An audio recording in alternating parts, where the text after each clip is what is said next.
todos.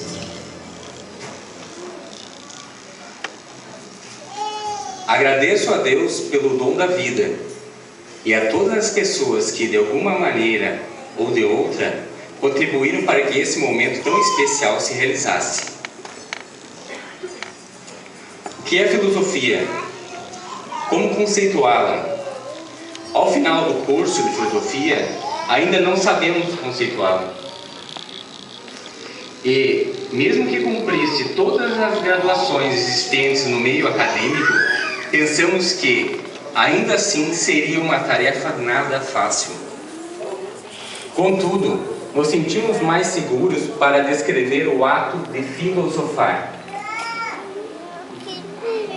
Durante os nossos estudos nessa faculdade, conhecemos as leis fundamentais da lógica do pensamento.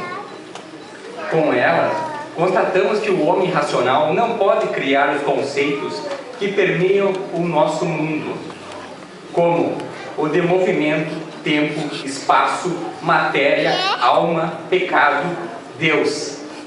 Enfim, todos os conceitos que conhecemos. A questão é muito simples. Uma criança não pode nascer e do nada criar conceitos, nem formar as palavras que explicam qualquer conceito.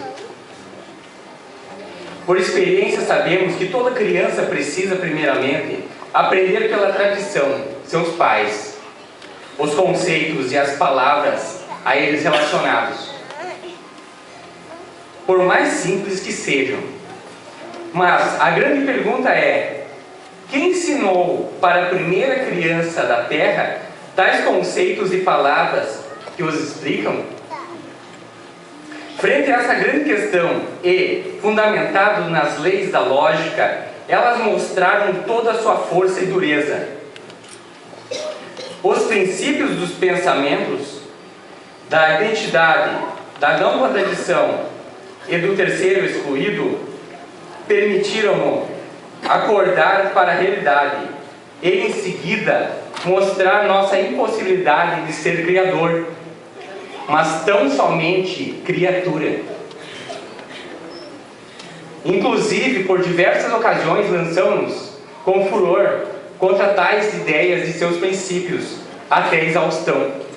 Mas eles se mostraram inabaláveis. Porém, quem realmente foi abalado, inclusive ruiu em seguida, foi o edifício do eu antropocentrista, o eu Deus, que fora construído em nossa mente, adquirido e desenvolvido por uma cultura racionalista ocidental ao longo dos séculos, cultuador da razão como criador dos conceitos e seus termos. Diante desse acontecimento, aparentemente, achamos-nos diante de um beco sem saída. Entretanto, não desanimamos.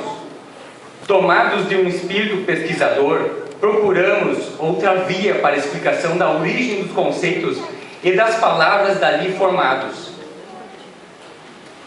Uma vez que da própria razão, os conceitos do mundo não poderiam surgir. Foi assim que, após certo tempo, nosso olhar se voltou para o alto. Nesse momento, o espírito pesquisador foi conduzido de volta à Grécia Antiga.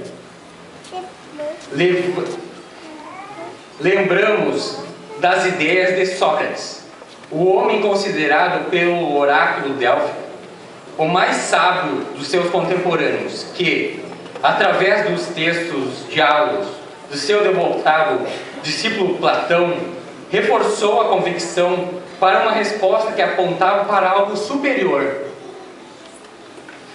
O gênio de Platão, ou melhor, Platão e seu gênio, um ser meio humano, meio divino, que, por via intuição, torna-se o mensageiro dos conceitos que conhecemos. Segundo Sócrates, nas palavras de Platão, nós, inspirados pelo nosso gênio, amigo da sabedoria, somos capazes de gerar os conceitos que nos permitem entender o mundo. Também por meio desse gênio, somos capazes de encontrar o caminho do bem, do belo, da justiça, do verdadeiro e puro amor. O amor uno a Deus é o conceito mais sublime que pode existir para o ser humano. Na reciprocidade com o próximo, o amor conduz o espírito à eternidade.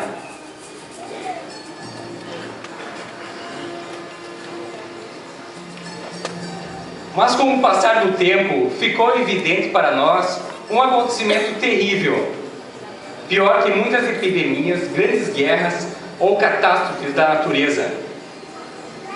É a deformação dos conceitos sublimes. O conceito de amor, por exemplo, parece-nos ser o conceito mais deformado em nossa sociedade ocidental contemporânea. O que é o amor? É provável que fizéssemos essa pergunta aos jovens desse século, o conceito de amor em geral confundiriam com a ideia de sexo, este último voltado para o que é efêmero. O conceito do verdadeiro e puro amor parece ter ficado tão em desuso que fica difícil para nós o descrevermos. E, mesmo que conseguíssemos, ou mesmo se pudéssemos apenas senti-lo, é provável que não encontraríamos mais solo adequado para o seu real entendimento na sociedade atual. Então nos pensamos preocupados: como ficará a espécie humana sem a clara ideia do verdadeiro amor? É muito menos sua prática na relação com o outro, sendo ele tão vital para a sobrevivência do espírito humano, tanto do indivíduo como para a sua espécie. Sem o verdadeiro e puro amor presente no ser humano, ao que consta em seu lugar domina o sentimento de ódio. Esse sim pode ser fartamente exemplificado e definido. Esse último parece cada vez mais se alastrar com a pandemia. Ele se faz tão presente em nosso cotidiano que nos sentimos dispensados em citar exemplos. Com o ódio dominando o eu humano, construímos espessas barreiras entre o nosso espírito e o nosso guia fiel. Logo, nós afastamos cada vez mais dos caminhos que nos conduziriam para o bem, os quais nos conduziriam para a verdadeira felicidade. Mas aqui cabe outra pergunta: como poderíamos nos aproximar do nosso amigo da sabedoria? É nesse momento que se faz presente o valor da inscrição do portal do templo délfico, que diz: ó homem, conheça-te a ti mesmo, que conhecerás os deuses e o universo. Tal inscrição é pedra basilar da ideia socrática de realidade em busca do autoconhecimento, da autoconsciência, do eu verdadeiro, que participa do que é eterno. A esperança na mitologia grega foi a entidade a ficar detida na caixa de Pandora, após o extravasamento de todos os males. Temos a esperança que cada ser humano de boa vontade possa encontrar seu eu verdadeiro, e assim a harmonia com os demais seres da igual espécie espiritual, transformando novamente a Terra num paraíso, cópia do que se encontra acima do espaço e do tempo. Portanto, acreditamos que o ato de filosofar pertence a todas as pessoas que, com o espírito investigador de si, conquistem a religação com seu amigo da sabedoria, ao amor eterno que paira sobre todo o universo efêmero. Aqui presente estão pessoas que representam os cursos da filosofia, educação física e psicopedagogia. A conhecida máxima, mente sã em corpo são, se faz presente com o objetivo a ser alcançado por esses futuros profissionais. Nós, formandos do curso de filosofia, desejamos a todos vocês, futuros profissionais, que como seres humanos singulares possam, em sua atuação, auxiliar aqueles que necessitarem dos seus conhecimentos para encontrar o bem-estar, seja do corpo, a sua dimensão física, seja da sua dimensão da alma, ou de preferência os dois juntos. O caminho para o bom atuar já foi por nós filosofantes mencionado. O conhecimento de si mesmo, a conquista do eu verdadeiro, é capaz de refazer a ligação com o que é eterno. O conceito do verdadeiro e puro amor. Temos convicção que o profissional que atua sob o signo do amor terá como recompensa o testemunho que suas obras serão abençoadas, portanto, mais belas e duradouras. Agradecimento ao professor homenageado. Quando chegou o momento de nós, Luiz Eduardo, Judite e eu, Fábio, escolhemos o nome do professor para esse fim, fomos unânimes, espontâneos nessa escolha.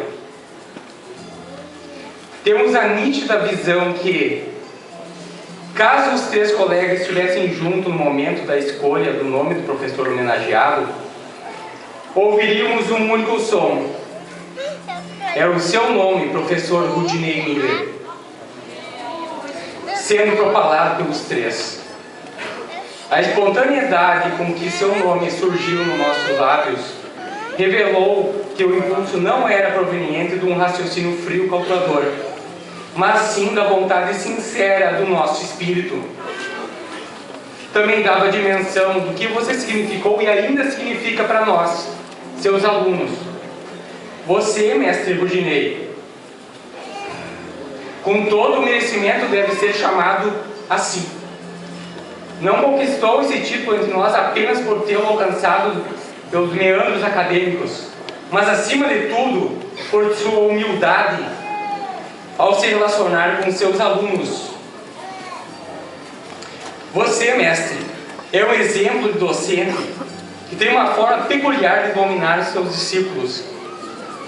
Durante esses anos de academia, suas palavras e gestos, sua boa vontade em nos auxiliar, durante as nossas longas jornadas pelos caminhos do conhecimento filosófico,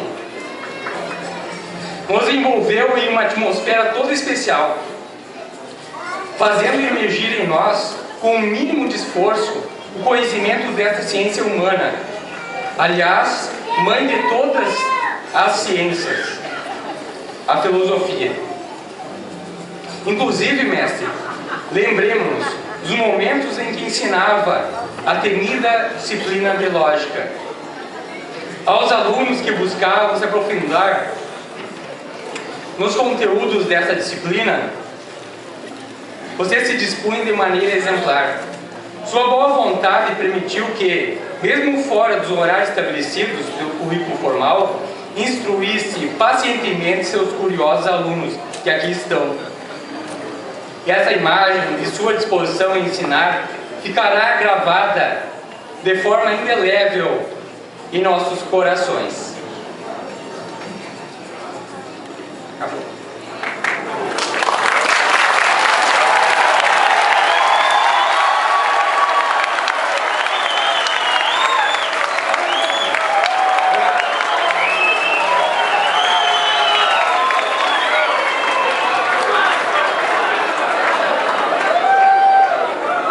Graças a você, mestre, podemos inclusive tomar gosto pela disciplina da lógica e suas leis fundamentais, das quais também possibilitaram nos reconhecer não como criador, mas como criatura.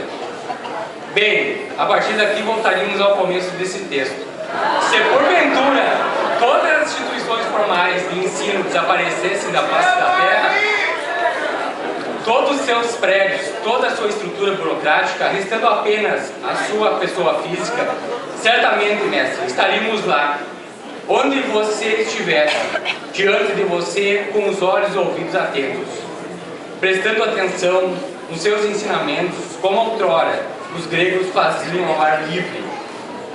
Em meu nome, Fábio, e de meus colegas Luiz Eduardo e Judite, restam-nos apenas essas palavras ditas acima. para lhe dar uma ideia aproximada da gratidão que sentimos por sua pessoa, mestre Rudinei Miller.